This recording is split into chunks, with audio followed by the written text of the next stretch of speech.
Hi friends, good morning to everyone. Welcome to our videos. ఈరోజు వీడియోలో LDC జేఈపీవీకి సంబంధించి RPW manual videos చేస్తున్నాం కదా,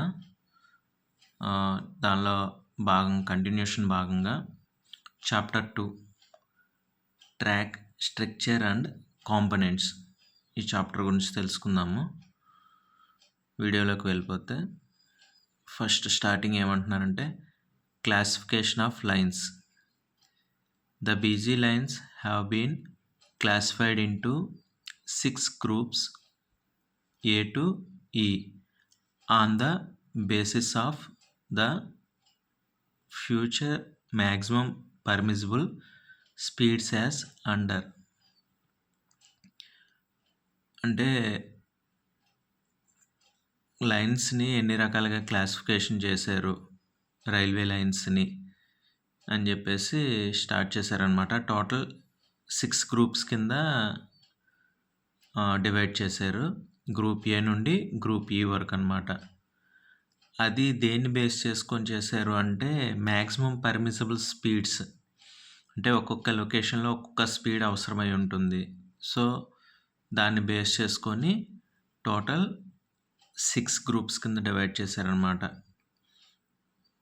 ఫస్ట్ది group A, speeds up to 160 km/h, 160 kmph వరకు group A. Group B, speeds up to 130 kmph. Group C, suburban sections of Mumbai, Delhi, Chennai and Kolkata. Group D special, group D special వచ్చేసి speeds up to 110 kmph and the annual traffic density is 20 GMT or more.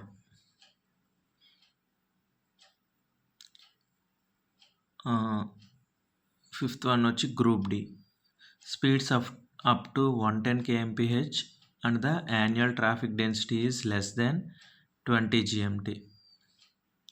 ఇక్కడ note ఇచ్చారు, while classifying route in case of double and multiple lines, annual traffic density on each line shall be considered separately.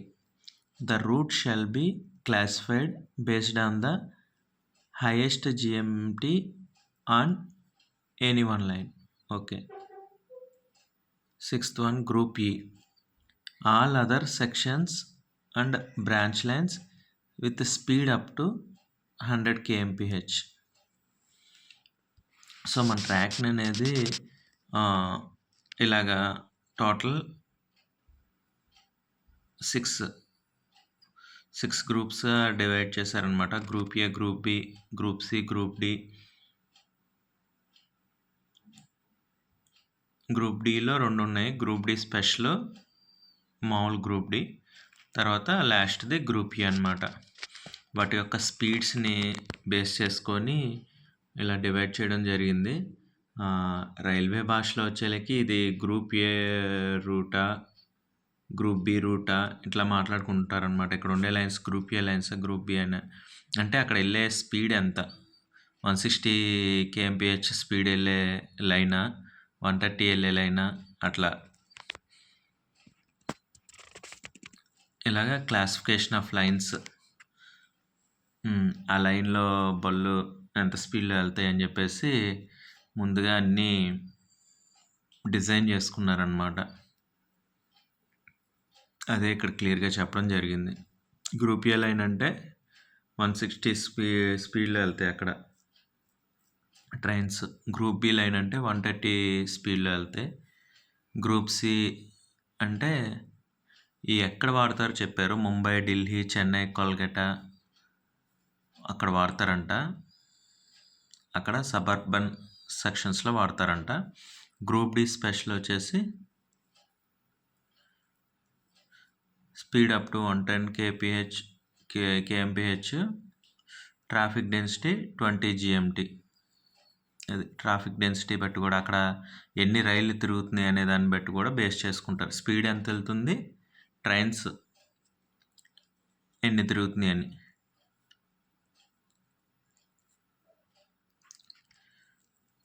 ఇది GMT అంటే geometric turns అనమాట. Load పడుతుంది కదా train తిరిగేటప్పుడు రైలు మీద, దాన్ని క్యాలిక్యులేట్ చేస్తారు. సో ఆ రెండింటిని బేస్ చేసుకొని group D special, group D. Last group E అంటే all other sections and branch lines with speed up to 100 kmph. 100 kmph లోపు తిరిగే అన్ని గ్రూప్ ఈలోకి వస్తాయి అన్నమాట. ఇప్పుడు ప్రజెంట్ 160 kmph గురించి ట్రై చేస్తున్నారు. ఓకే, సబ్జెక్ట్లోకి వెళ్ళిపోదాం. ట్రాక్ స్ట్రక్చర్ గురించి చెప్తున్నారు. The track structure for operation of passenger train for speeds beyond 110 kmph and up to 160 kmph on Indian railway routes is given as under. అసలు track structure ఎలా ఉండాలి? 110 నుండి 160 kmph వరకు మనం స్పీడ్ని కనుక యూజ్ చేయాలంటే ట్రాక్ స్ట్రక్చర్ ఎలా ఉండాలనేది ఇక్కడ ఇచ్చారనమాట. Track structure of speeds beyond 110 kmph of passenger carrying train on BGIR, broad gauge Indian railways. Okay, speed above 110 kmph and up to 130 kmph. Speed above 130 kmph and up to 160 kmph. అంటే ఇక్కడ మళ్ళీ divide చేశారనమాట. 110 kmph నుండి 160 లోపు 2 parts కింద divide చేశారు. First 110 నుండి 130 వరకు ఎలా ఉండాలి స్పెసిఫికేషన్స్, 130 నుండి 160 వరకు యూజ్ చేయాలంటే ఎలా ఉండాలి అనేది డివైడ్ చేశారు 2 పార్ట్స్ కింద. ఫస్ట్ 110 to 130 స్పీడ్ అయితే రైల్స్ ఎలా ఉండాలంటే 60 kg 90 UTS రైల్స్ సరిపోతాయి. అలాగే 130 to 160 kmph వరకు కూడా సేమ్ రైల్స్ని వాడుకోవచ్చు, 60 kg 90 UTS రైల్స్ని. రైల్స్ తర్వాత స్లీపర్ డెన్సిటీ ఎలా ఉండాలి? స్లీపర్స్ వచ్చేసి PSC at 1660. అలాగే 160 kmph కూడా PSC at 1660. నోట్ ఇచ్చారు, wider and heavier PSC sleeper shall be used during renewals. Okay, ballast cushion in MM. Ballast ఎలా ఉండాలి అంటే టోటల్ 300 క్లీన్ 150. అట్లాగే 160 స్పీడ్కి అయితే టోటల్ 350 క్లీన్ 150. టర్న్అవుట్స్ గురించి ఏమి ఇవ్వలేదు. స్విచ్ ఏం వాడాలి? Thick web switches on all turnouts. అలాగే 160కి కూడా thick web switches on all turnouts. Crossings వచ్చేసి CMS క్రాసింగ్ వాడాలంట అప్ టు 130 వరకు. అదే 160 అయితే వెల్డబుల్ CMS వాడాలి అని చెప్పారు. SCJs వచ్చేసి ఇంప్రూవ్డ్ టైప్ వాడాలంట, 160 కూడా ఇంప్రూవ్డ్ టైప్. బ్రిడ్జ్ స్లీపర్స్ వచ్చి H-beam sleepers or composite sleepers use చేస్తామంట. లెవెల్ క్రాసింగ్స్ అప్ టు 130 వరకు అయితే ఇంటర్లాక్డ్ ఉండాలి, ప్రతి గేట్ కూడా ఇంటర్లాక్డ్ ఉండాలి. నువ్వు అప్ టు 160 kmph యూస్ చేయాలంటే ఆ లైన్స్లో అసలు ఇంటర్లాకింగ్ అసలు గేట్సే ఉండకూడదు, నో లెవెల్ క్రాసింగ్స్, గేట్స్ అనేవి ఉండకూడదు. Fencing all along the track. ఇక్కడ కూడా ఆల్ అలాంగ్ ద ట్రాక్ మొత్తం ఫెన్సింగ్ యూస్ చేయాలంట. Curves all the curves shall be suitably realigned and proper transition lengths shall be provided. Maximum permissible cant of 160 mm can be provided in the section so that speed potential on curves is fully exploited. However, this shall be subject to the consideration of maximum cant access for the slowest moving train. This will require survey of each curve, including the fixed installation, and thereafter realignment should be undertaken keeping all the constraints in view. With a cant deficiency of 100 mm, the maximum permissible speed on 1 degree curve and 2 degree curve works out to be 160 kmph and 130 kmph respectively for 165 mm cant. Curves గురించి ఇచ్చారు కొంచెం matter.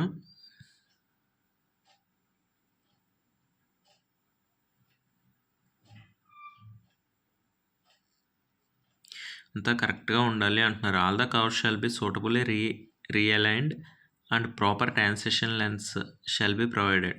Transition lengths అనేవి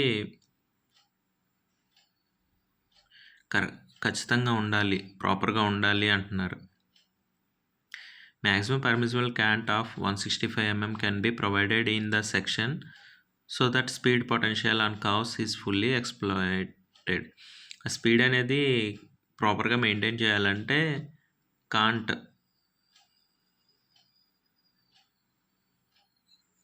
maximum permissible can't అనేది 165 mm ఉండాలంట.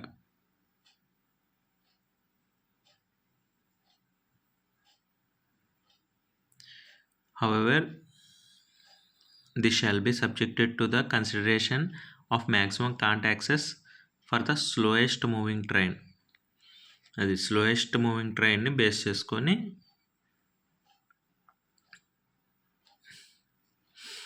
చెప్తున్నారు.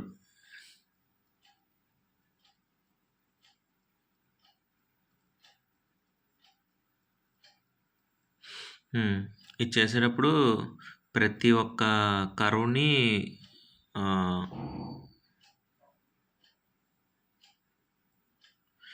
దృష్టిలో పెట్టుకొని చేయాలంట. This will be required survey of each curve including the fixed installation and thereafter realignment should be undertaken keeping all the constraints in view. అన్ని కర్వ్స్ని దృష్టిలో పెట్టుకొని చేయాలంట. With a cant deficiency of 100 mm, the maximum permissible speed on 1 degree curve and 2 degree curve works out to be 160 kmph and 130 kmph respectively for 165 mm cant. Okay, మనం ఈ lines అనేవి provide చేసేటప్పుడు అన్నీ ప్రాపర్గా ప్రికాషన్స్ తీసుకొని అన్ని కర్వ్స్ని దృష్టిలో పెట్టుకొని ఆ లైన్లో ఉన్నాయి అక్కడ ప్రాపర్గా అన్నీ చూసుకొని చేయాలి అని చెప్తున్నారు. ఇక్కడ నోట్ ఏదో ఇచ్చారు. In case track structure doesn't fulfil the above requirement, relevant instructions of railway board would be referred. ఈ స్పెసిఫికేషన్స్ కనుక మెయింటైన్ చేయలేకపోతే, in case track structure doesn't fulfil the above requirement, ఈ రిక్వైర్మెంట్స్ని కనుక ఫుల్ఫిల్ చేయలేకపోతే అక్కడ ఉన్న track structure relevant instructions of railway board would be referred. దానికి తీసుకోవాల్సిన జాగ్రత్తలు ఏంటనేది చూసుకోవాలి. అంతే. నెక్స్ట్ ఇందులో లోపలికి వెళ్ళిపోయారు. Part A rail and rail fittings గురించి, ఇది నెక్స్ట్ వీడియోలో చూద్దాం. రైల్స్ అండ్ రైల్ ఫిట్టింగ్స్ గురించి. సో ఓవరాల్గా ఇక్కడ ఈ చాప్టర్లో మనకి ఏం చెప్పారు? Chapter 2 track structure and components. ఈ చాప్టర్ 2 అనేది మొత్తం ట్రాక్ స్ట్రక్చర్ గురించి, అందులో యూజ్ చేసే కాంపనెంట్స్ గురించి చెప్తారంట. చాప్టర్ 1లో మనం ఏం చూసాం, మొత్తం duties of all PVS staff, AE గారి దగ్గర నుండి ట్రాక్ మెన్ వరకు కంప్లీట్గా డీటెయిల్డ్గా చెప్పారు. సో అలాగే ఇప్పుడు ట్రాక్ స్ట్రక్చర్, మనం యూజ్ చేసే రైల్స్ అసలు ఎలా ఉంటుంది, రైల్వే ట్రాక్ స్ట్రక్చర్ అంటే ట్రాక్ యొక్క విధానం ఎలా ఉంటుంది అనేది, అసలు అందులో వాడే కాంపోనెంట్స్ ఏం వాడతారు, ట్రాక్‌లో వాడే కాంపోనెంట్స్ ఏంటి అనేది చాప్టర్ 2లో మనకి క్లియర్‌గా చెప్తారు అని చెప్పారు. ఇంట్రడక్షన్‌లో వచ్చేసి అసలు ఆ లైన్స్ ఎన్ని రకాలు ఉంటాయి అని చెప్పారు. మనం వాడే బ్రాడ్ గేజ్ లైన్‌లో 6 రకాలు ఉంటాయి అని చెప్పారు. గ్రూప్ ఏ అంటే 160 స్పీడ్‌లో ట్రైన్స్ వెళ్తూ ఉంటాయి. గ్రూప్ ఏ రూట్‌లో. గ్రూప్ బి వచ్చేసి 130 kmph వరకు వెళ్ళే రూట్స్‌ని గ్రూప్ బి రూట్స్ అని చెప్తారు. గ్రూప్ సి వచ్చేసి suburban sections of Mumbai, Delhi, Chennai and Kolkata. ఈ ఉంటాయి కదా, క్యాపిటల్ సిటీస్ ఉంటాయి కదా, ముంబై, ఢిల్లీ, చెన్నై అండ్ కల్కటా. అక్కడ సబర్బన్ సెక్షన్స్లో గ్రూప్ సి వాడతారంట. Group D special, group D 2 రకాలుగా డివైడ్ చేశారు. గ్రూప్ డిలోకి వెళ్ళినప్పుడు speed up to 110 kmph, annual traffic 20 GMT కన్నా ఎక్కువ ఉంటే దాన్ని గ్రూప్ డి స్పెషల్ అన్నారు. 110 స్పీడ్లో వెళ్తూ యాన్యువల్ ట్రాఫిక్ 20 GMT కన్నా ఎక్కువ ఉంటే గ్రూప్ డి స్పెషల్. 20 GMT కన్నా తక్కువ ఉంటే గ్రూప్ డి అని డివైడ్ చేశారు. అలాగే గ్రూప్ ఈ అంటే up to 100 kmph, 100 km/h speed వరకు వెళ్ళే లైన్స్ని గ్రూప్ ఈ అని అంటారు. ఓల్డెన్ డేస్లో అన్ని గ్రూప్ ఈ లైన్సే వాడేవారు. ఇప్పుడు అప్డేటెడ్ 160కి ట్రై చేస్తున్నారు కొన్ని లైన్స్లో. ఇక్కడ క్లాసిఫై చేశారు కదా. సో స్పీడ్, ట్రైన్ యొక్క వేగాన్ని బట్టి రైల్వే లైన్స్ అనేవి డివైడ్ చేయడం జరిగింది. అక్కడ ఉన్న మొత్తం కన్సిడర్ చేసుకోవాలి కదా, దాన్ని బట్టి. ఇప్పుడు ట్రాక్ స్ట్రక్చర్లోకి వచ్చారు.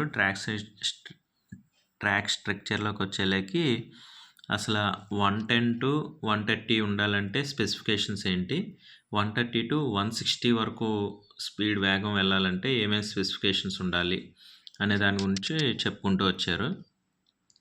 దీనిలో పరిగణలోకి రైల్స్ని తీసుకున్నారు, స్లీపర్స్ ఎలా ఉండాలి చెప్పారు, బ్యాలస్ట్ క్వశ్చన్ ఎలా ఉండాలి, స్విచెస్ ఏంటి, క్రాసింగ్స్ ఏంటి, ఎస్సీజెస్ ఏంటి, బ్రిడ్జ్ స్లీపర్స్ ఏంటి, లెవెల్ క్రాసింగ్స్ ఎలా ఉండాలి, ఫెన్సింగ్ ఉండాలా వద్దా, కర్వ్స్ గురించి మొత్తం చెప్పుకుంటూ వచ్చారు ఎలాబరేట్గా. పెద్దగా డిఫరెన్స్ ఏం రాలేదు. రైల్స్ సేమ్, స్లీపర్స్ కూడా సేమ్. బ్యాలస్ట్ క్వశ్చన్ వచ్చేలేకి టోటల్ 300 క్లీన్, 150. 160కి అయితే ఏంటంటే టోటల్ 350 క్లీన్, 150 అని చెప్పారు. క్రాసింగ్స్లో కూడా సిఎంఎస్ క్రాసింగ్ వాడతాము. ఇక్కడేమో 160 స్పీడ్ వచ్చేలేకి వెల్డబుల్ సిఎంఎస్ వాడతాము. SEJs improved type. లెవెల్ క్రాసింగ్స్కి వచ్చేలేకి డిఫరెన్స్ అప్ టు 130 వరకు అంటే ఇంటర్లాక్డ్ గేట్స్ ఉండొచ్చు అంట, ప్రాబ్లం లేదు. నాన్ ఇంటర్లాకింగ్ ఉండకూడదు, ఎట్టి పరిస్థితిలో ఉండకూడదు నాన్ ఇంటర్లాకింగ్ 130 స్పీడ్కే. 160కి వెళ్ళేవంటే అసలు లెవెల్ క్రాసింగ్ గేట్స్ అనేవి ఉండకూడదు, ఎల్సీ గేట్స్ అనేవి ఉండకూడదు. ఫెన్సింగ్ కంపల్సరీ ప్రొవైడ్ చేయాలి. ఇంకా కర్వ్స్ గురించి కొంచెం డెప్త్ వెళ్ళి చెప్పారనమాట. అన్ని కర్వ్స్ని దృష్టిలో పెట్టుకొని ఆ స్పీడ్కి తగ్గట్టుగా ప్రాపర్ మెజర్మెంట్స్ అన్నీ ప్రాపర్గా మెయింటైన్ చేయాలి అని చెప్పారు. ఒకవేళ కనుక రిక్వైర్మెంట్స్ని కనుక రీచ్ చేయలేకపోతే ఇంకా రైల్వే బోర్డు ఏదైతే చెప్పిద్దో వాటిని రిఫర్ చేయమన్నారు. ఓకే, ఇది ఓవరాల్గా. ఫ్రెండ్స్, ప్రీవియస్ వీడియో చేసి దాదాపు 8 months గ్యాప్ వచ్చింది ఈ ఎగ్జామ్స్ ప్రిపరేషన్స్ వీటి వల్ల. వీడియోస్ చేయాలంటే దానికి స్పెసిఫిక్ టైం అనేది కుదరాలన్నమాట. కుదిరినప్పుడే చేయగలుగుతాము. మాన్యువల్ చేద్దాము, అవకాశం ఉన్న దాన్ని బట్టి. ఈ చాప్టర్స్ ఇవన్నీ తెలుసుకుందాం. మనం వర్క్ చేసే ఫీల్డే కాబట్టి బాగా అర్థమవుద్ది. మన సర్వీస్ పెరిగే కొద్దీ ఐఆర్పిడబ్ల్యూ మాన్యువల్ బాగా అర్థమవుతూ ఉంటుంది అనమాట. ఎందుకంటే ట్రాక్లో నిత్యం చూస్తూ ఉంటాము, మన కళ్ళ ముందు డైలీ జరిగే వర్క్ కాబట్టి. ఇంకా 1600 బిట్స్ అనేవి ఒకటి ఉన్నాయి. ఈ సిలబస్ మొత్తం చదివితే అవి తేలిగ్గా అయిపోతాయి. లేదు, అవి కూడా బీయింగ్ పార్ట్ ఆఫ్ దట్ ఈ వీడియోస్తో పాటు చేద్దాము అంటే కనుక చూద్దాం. ఒక టైం పెట్టుకొని దాన్ని ఒక సపరేట్ సిరీస్ కింద స్టార్ట్ చేసి 1600 బిట్స్ ప్రీవియస్ ఇంపార్టెంట్ బిట్స్ అవి కూడా వీడియోస్ కింద చేసుకుంటూ వెళ్దాం. ఓకే ఫ్రెండ్స్, నెక్స్ట్ వీడియోలో రైల్ ఫిట్టింగ్స్ ఇంకా ఇందులో ఉన్నాయన్నమాట చాప్టర్స్, అవి కంటిన్యూషన్ చూద్దాం. స్లీపర్ అండ్ ఫిట్టింగ్స్, బ్యాలాస్ట్ గురించి, తర్వాత వచ్చి నాకు తెలిసి ఫార్మేషన్ గురించి,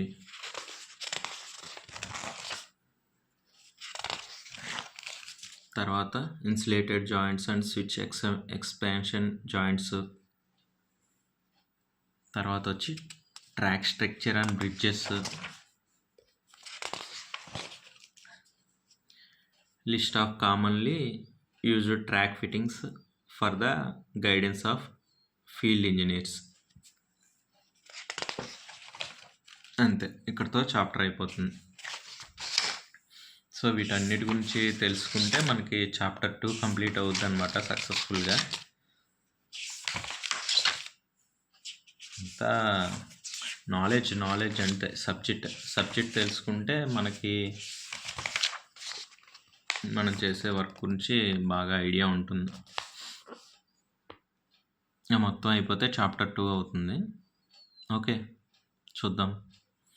okay friends, always be happy. Next వీడియోలో మళ్ళీ కలుద్దాం. Bye friends.